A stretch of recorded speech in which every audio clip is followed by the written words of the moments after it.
그날 저녁, 서울 강남의 오래된 아파트 거실에서 나는 얼어붙은 채 서 있었다.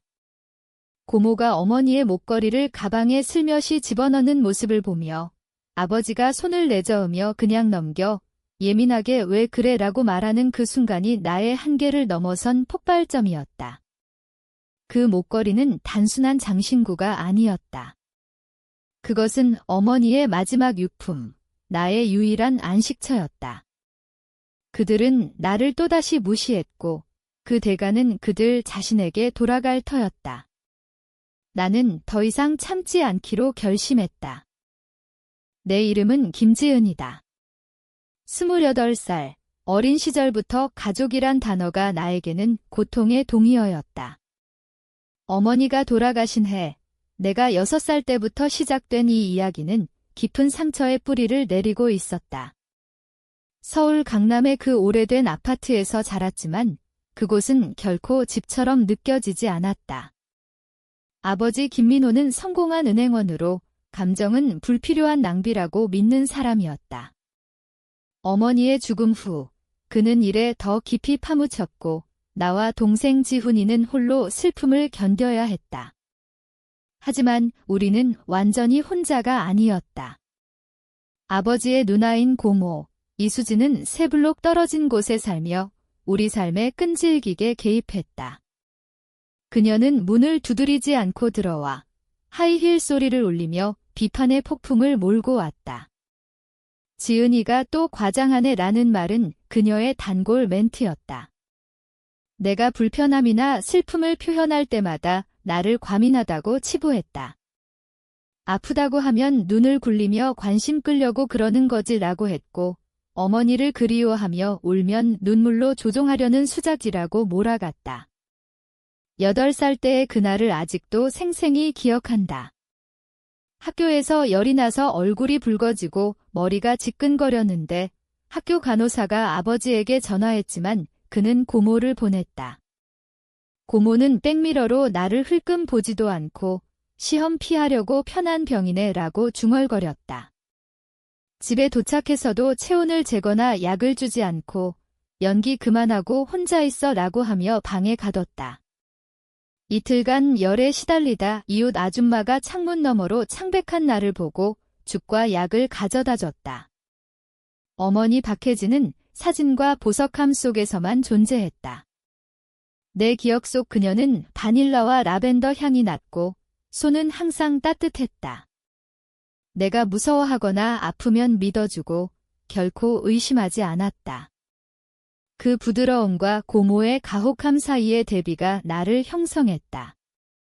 너무 예민해라는 가족의 판결이 나를 따라다녔다. 고모는 어머니가 나를 너무 오냐오냐 키웠다고 아버지를 설득했고 아버지는 그 말을 그대로 받아들였다. 미술 시간에 상을 받아오면 아버지는 잠깐 보고 실용적인 과목에 집중해라고 했고 고모는 지훈이가 더 높은 점수로 우등생이 됐다고 지적했다. 지훈이는 착한 아이였다. 밤에 내가 우는 소리를 들으면 몰래 방으로 와서 안아주며 누나, 나 믿어라고 속삭였다.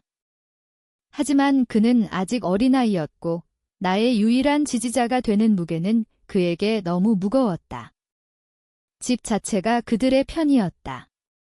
벽에는 어머니의 웃음소리가 남아있지 않았고 부엌에는 그녀의 사과파이 냄새가 사라졌다. 정원조차 고모가 잡초라고 뽑아버리며 죽였다. 고등학교 때쯤 나는 모든 감정을 숨기는 법을 배웠다. 아프면 말하지 않았고 편두통을 참으며 일했고 눈물은 샤워실에서 흘렸다. 내 감정은 스케치북으로 흘러들었다. 어머니가 살아있고 딸의 말이 듣는 세계를 그리며 미술 선생님이 어두운 그림을 보고 지은아, 괜찮아 라고 물었을 때 모든 걸 털어놓고 싶었지만 훈련된 대로 괜찮아요. 그냥 표현일 뿐이라고 거짓말했다. 이게 내 기반이었다. 무시당한 고통과 부정된 존재감으로 쌓인 어린 시절, 살아있는 부모가 누나의 편리를 선택한 곳, 사랑이 문제없는 조건으로 주어지는 곳, 어머니를 그리워하는 게 결함으로 여겨지는 곳. 대학 졸업 후 혼다 차에 짐을 싣고 떠날 때 몇 년 만에 숨을 쉴 수 있었다. 인천으로 3시간 거리지만 다른 세상 같았다. 에버스톤 크리에이티브의 주니어 그래픽 디자이너 제안은 완벽한 타이밍이었다. 창의적 자유와 더 중요한 거리? 내 원룸은 공장 개조 건물 4층, 작지만 내 것이었다. 벽을 세이지 그린으로 칠하고 그림을 걸고 식물을 키웠다.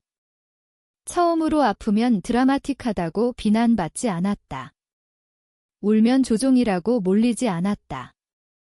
그냥 존재할 수 있었다. 서연은 입사 2주 차에 나타났다. 웃음이 전염되는 카피라이터로 혼자 점심 먹는 걸 못 보는 타입. 휴게실에서 스케치하는 나를 보고 앉아 집에서 만든 카레를 내밀며 그림 대박이네, 친구 필요할 것 같아 라고 했다. 그녀의 직설이 무섭지 않고 금요일 베트남 음식 저녁 초대를 받아들였다. 내 이야기를 조심스럽게 나누기 시작했다. 편두통을 말하니 눈살을 찌푸리지 않고 언니도 그랬어. 진짜 고통이지. 회의 때 대신 해줄게 라고 했다. 믿어주는 게 너무 낯설어 화장실에서 울었다. 돌아와서도 서연은 캐묻지 않고 손을 잡고 주제를 바꿨다. 5년이 순식간에 지나갔다. 에버스톤에서 성장하며 승진하고 디자인 상을 받았다. 상사 제임스가 클라이언트 미팅에 나를 불렀다. 병가나 정신건강 휴가를 존중했다. 데이트도 했다. 디자이너 마커스와 6개월, 교사 데이비드와 1년. 건강한 갈등을 배웠다. 데이비드는 나를 예민하다고 하지 않았다. 가족 연락은 명절과 생일로 줄었다. 추석, 설, 어머니 기일에만 가서 의무를 다하고 바로 나왔다. 아버지는 표면적 질문을, 고모는 예술 생활을 비꼬았고 지훈이는 평화를 유지하려 애썼다. 거리가 패턴을 보게 했다. 크리스마스 저녁, 고모가 사촌의 음식 알레르기를 무시하는 걸 봤다. 그녀가 가족 대화에서 감정을 억누르는 걸 아파트는 내 안식처가 됐다. 서연과 일요일 브런치에서 트렌드부터 트라우마까지 나눴다. 그녀가 그건 학대야, 감정적 방치라고 하자 그 단어를 처음 인정했다. 상처가 보이지 않아도 존재했다. 직장은 치료였다. 아동정신건강 캠페인 디자인으로 상을 받으며 감정을 약점으로 본 교육을 부정했다. 가족 트라우마 전문 상담사 김 박사를 만나 상처를 이해했다. 민감함이 생존 메커니즘이었다. 28배 진짜 삶을 쌓았다. 진심 어린 친구, 성공, 지지 시스템. 가족은 멀어진 에코였다. 이메일이 화요일 아침에 왔다. 에버스톤 조직 개편 주제. 최대 클라이언트가 계약 철회, 40% 수익 증발. 최근 입사자부터 정리해고. 제임스가 내 성과 아니야. 추천서 써줄게 라고 했지만 2주 후 실업자. 시장은 포화, 저축이 줄고 렌트 30% 올랐다. 보험 끝나고 실업수당은 식비만. 서연은 도왔지만 어머니 암치료로 힘들었다. 2달 거절 후 잔고 247만 원 보고 아버지에게 전화. 집으로 올게요 라고. 침묵 후 차고 위 원룸 비어 있어? 재기할 때까지 집이 아닌 임시 쉼터. 고모가 좋다고 하네. 책임 배울 기회 피가 만났다. 고마워요. 일요일 갈게 강남으로 돌아가는 길은 시간을 되갚는 듯 원룸은 베이지 벽, 기본 가구, 소독제 냄새. 고모가 1시간 만에 키로 들어와 현실이 따라잡았네. 예술은 불안정해. 친구가 보험사 리셉션 자리를 지라고. 디자인 계속 찾아봐요. 그녀가 웃었다. 실패한 나이에 실용적으로 해. 가족 저녁은 고문. 아버지 보고서 이야기, 고모 재활 계획. 나를 없는 듯 논의. 기일 모임 3주 후. 올해 내가 준비해 어머니 기일은 대형 행사, 친척, 아버지 동료, 고모 북클럽. 위선의 구역질. 내기 실업 중이니 어쩔 수 없었다. 루틴, 아침 지원, 오후 거절, 저녁 고모 강의. 그녀가 불쑥 들어와 구울증이냐라고. 어린 방은 고모 포장실로 바뀌었다.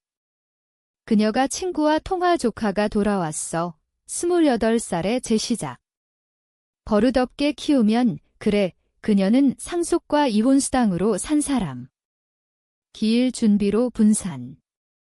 플로리스트, 캐터링, 렌탈. 3일 전 알바니 스타트업 인터뷰가 기일 아침. 재조정했지만 전문성을 우선하세요 라고 기회 날아감. 저녁 고모가 들어와 울고 있는 나를 보고 너의 문제야. 너무 약해. 어머니가 버릇 들여서 기일 아침 비가 왔다. 적합한 날씨. 고모의 절도 패턴을 파악했다. 보안 영상, 폰샵 기록, 이모 편지, 가족 증언. 변호사 제니퍼와 상담.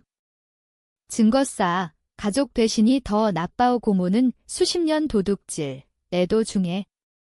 지훈이 사촌들 인터뷰. 기일 1년 후.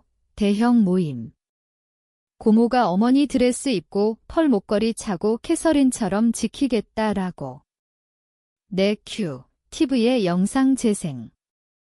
절도 장면, 폰샵 영수증, 편지. 방 폭발. 고모 미쳤어. 아버지 끄라. 하지만 손님들 증언 쏟아짐. 실버티 세트 사라졌어. 고모 무너짐. 은행 금고에 있어. 돌려줄게. 제니퍼 동행. 모든 유품 회수. 아버지 파괴했어. 나 당신들이 선택한 거. 다음날 포틀랜드로 이동. 새 직장. 새 3개월 후 아버지 전화. 고모 플로리다로. 나 상담 중. 언젠가 어머니 반지 보며 사랑은 나에게 민감함이 힘무 가족 선택의 자유.